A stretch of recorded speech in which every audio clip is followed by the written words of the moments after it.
이 사진은 제가 일본에 있을 때 오래된 뉴타운의 지역 재생을 논의하기 위해서 개최되었던 주민 워크숍의 모습입니다. 제가 여기 있는데요. 일본에 간 지 얼마 안 됐기 때문에 전자수첩을 컨닝하면서 기록을 하고 있습니다.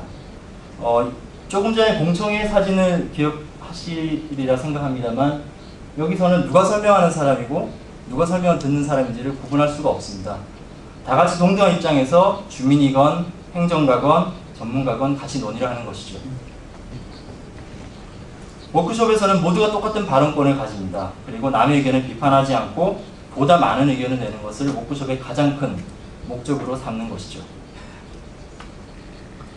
이런 과정을 통해서 나와 그리고 다른 사람이 어떠한 의견 차이가 있고 공통점이 있는지를 느끼게 될 것이고요. 발견하게 될 것입니다. 그러면 제가 일본과 한국에서 주민 참여로 진행했던 워크숍의 사례를 간단하게 소개를 해드리겠습니다. 먼저 일본 사례인데요. 여기서는 좀 오래된 일본의 주택단지에서 단지 재생의 방향성을 주민들과 함께 논의한 워크숍입니다. 이건 제가 CG로 전체를 한번 그려봤던 건데요.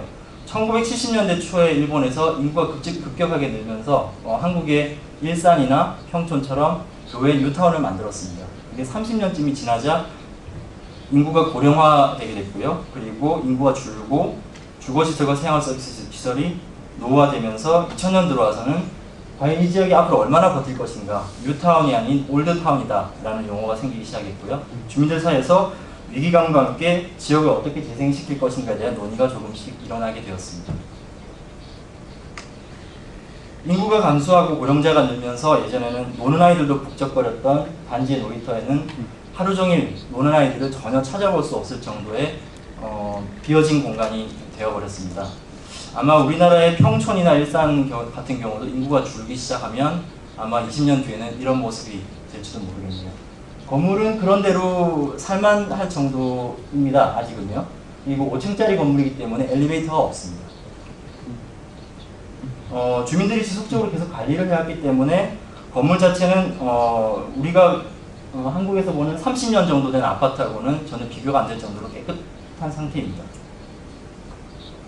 또한 단지 내부는 30년 정도 녹지가 관리되면서 공원과 같이 아주 녹음이 풍부한 공간이 형성되어 있고요. 재건축을 하기에는 사업성이 떨어지고 그리고 살기 좋은 주거환경을 가능한 한 남길 수 있는 방법이 없을까라는 관점에서 주민들이 논의를 하기 시작했습니다. 그리고 제가 소속되어 있던 연구소가 같이 참여해서 단지 재생을 위한 워크숍을 개최하게 된 것이죠. 조금 전에 이렇게 깍지도 끼셨고 하면서 분위기를 처음에 바꾸는 게 중요하다는 말씀을 하셨는데 저희가 진행했던 워크숍에서도 마찬가지입니다. 저희는 이것을 아이스 브레이킹이라는 용어를 쓰는데요. 여기서는 아까 말씀드린 것처럼 5층짜리 건물이었고 엘리베이터가 없었기 때문에 워크숍에 참여한 주민들에게 고령자 체험 장치라는 것을 몸에 달게 했습니다. 그래서 나이가 들고 몸이 불편해졌을 때의 생활이 어떤지를 느껴보는 장치인데요. 이렇게 생맹이 됐을 경우에 바라보는 것을 느낄 수 있는 선글라스라든지 그리고 관절 같은 것을 못 움직이게 하는 장치라든지 그리고 발목에 또 무거운 것을 줄을 단다든지 하는 식으로 해서 과연 엘리베이터가 없고 몸이 불편해졌을 경우에 5층까지 오르락 내리락 하는 것이 얼마나 힘든가 라는 것을 체험하는 것을 아이스 브레이킹으로 했었습니다. 근데 그냥 하면 재미가 없으니까 올라가셨다가 내려오실 때까지 초를 재서 기록해서 드리겠습니다 그랬더니 나이 드신 분들이 경쟁 의식이 생겨가지고 평소보다 훨씬 더 빨리 올라갔다 내려오셔서 별로 효과는 없었던 것 같고요. 그런 다음에 몇 개의 팀으로 나누어서 저희 연구실의 대학원생들이 서포트를 했고요. 그러면서 단지 주거환경을 좋게 하기 위한 다양한 수법에 대해서 서로 의견을 나누거나 다양한 각 팀에서 가장 합리적이라고 생각하는 방법에 대해서 카드를 뽑는 등의 식으로 디자인 게임을 진행을 했습니다. 각 팀에서 논의한 다음에는 서로 결과를 같이 공유하면서 바람직한 방향을 같이 찾아내는 식으로 워크숍을 진행을 하게 되는 것이죠. 각 팀의 결과를 이렇게 큰 종이에 카드식으로 붙인 것이고요.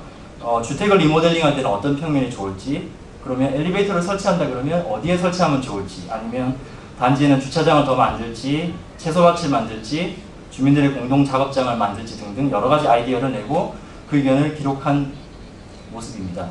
이렇게 해서 뭔가 공통적인 합의를 만드는 것보다는 각자가 어떻게 생각을 하고 있구나, 그런 차이와 공통점을 확인하게 되는 것이 워크숍의 가장 큰 목적이라고 하겠습니다. 두 번째는 우리나라 사례입니다. 청주시의 서운동이라는 지역이 있는데요.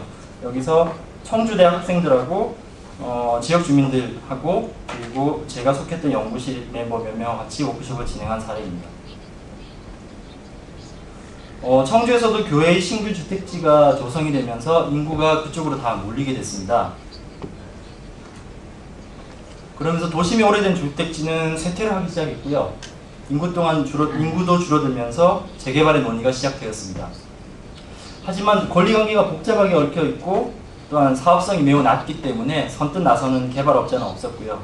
그러면서 주민들은 주거환경을 가꾸기보다는 누군가 기업이 나타나서 자기들의 환경을 바꿔주거나 비싼 값을 쳐주고 땅을 팔 수 있지 않을까라는 기대로 주거환경은 점점 열악해지는 상태가 되었습니다. 좁은 골목길, 그리고 폐허가든지 심각한 주차난, 그리고 과거에는 없었던 점집들이 하나둘씩 이 지역에 생겨나게 됩니다. 그러면서 주민들 사이에서는 무언가 대책을 세우지 않으면 안 되겠다라는 위기감이 생겼고요. 다 같이 지역 재생의 방향성을 논의하는 워크숍을 개최를 하게 되었습니다. 이 워크숍에는 조금 전에 말씀드린 것처럼 청주대학교의 건축과 학생들이 같이 참여를 했었는데요. 일본의 사례에서는 아까 연구실의 대학원생들이 서포터로 역할을 했다라고 말씀을 드렸습니다. 근데 한국에서 진행을 하려다 보니까 이 청주대 학생들이 워크숍의 경험이 전혀 없었죠. 그래서 고민 끝에 이런 식으로 학생 워크숍, 주민 워크숍, 학생 워크숍, 주민 워크숍 이 식으로 진행을 했습니다. 그래서 똑같은 테마를 가지고 학생들끼리 먼저 주민의 입장이 돼서 워크숍을 했고요. 그 다음에 하는 주민 워크숍에서는 먼저 워크숍을 해본 학생들이 주민들의 의견을 서포트하는 식으로 진행을 했습니다. 또한 워크숍에서는 다양한 커뮤니케이션 툴이라는 것을 만듭니다. 그걸 왜 만드냐면은 서로 이제 모르는 사람들이 모이기 때문에 쉽게 의견을 내거나 말을 꺼내기를 주저하시는 분들이 많습니다. 그런 분들을 위해서 다양한 카드 같은 것을 만들게 되는데요. 여기서 했던 워크숍에서는 픽토그램하고 이디오그램이라는 툴을 썼었습니다. 연구로는 PIC라는 개념으로 얘기를 하는데요. 픽토그램, 이디오그램, 커뮤니케이션이라는 용어가 있는 걸로 알고 있습니다. 그래서 픽토그램이라는 것은 뭐 이렇게 보시듯이 화장실이라든지 비상구라든지 이런 그림들을 의미하고요. 이디오그램은 생긴 건 비슷한데 픽토그램하고 다른 것은 동작이라든지 감정을 표현하는 것을 이디오그램이라고 말을 합니다. 이러한 픽토그램은 예전에도 주민참여 워크숍에서 쓰였습니다. 커뮤니케이션 툴로 쓰였는데요. 이 사진은 어린이 시설을 만드는 데 들어가는 기능들을 픽토그램으로 표현해서 주민참여 워크숍으로 했던 디자인 게임의 모습입니다. 이게 저희가 청주 워크숍에서 만들었던 카드인데요. 물론 실제로 워크숍에서는 한글로 되어 있는 카드를 썼습니다. 이건 일본어로 적혀 있는데요. 뭐 이쪽에 파란 그림들이 이디오그램이고 녹색 그림들이 픽토그램입니다. 뭐 의견을 듣는다, 의견을 제시한다, 주도한다, 공영 주차장을 만든다, 보행자 전용 도로를 만든다 등등 여러 가지 픽토그램과 이디오그램을 만들어서 워크숍에서 활용을 하고자 했었습니다. 학생들이 참여했던 워크숍의 모습이고요. 지역을 직접 다니면서 사진을 찍고 좋은 공간, 나쁜 공간을 기록하는 지역의 맵을 만드는 모습입니다.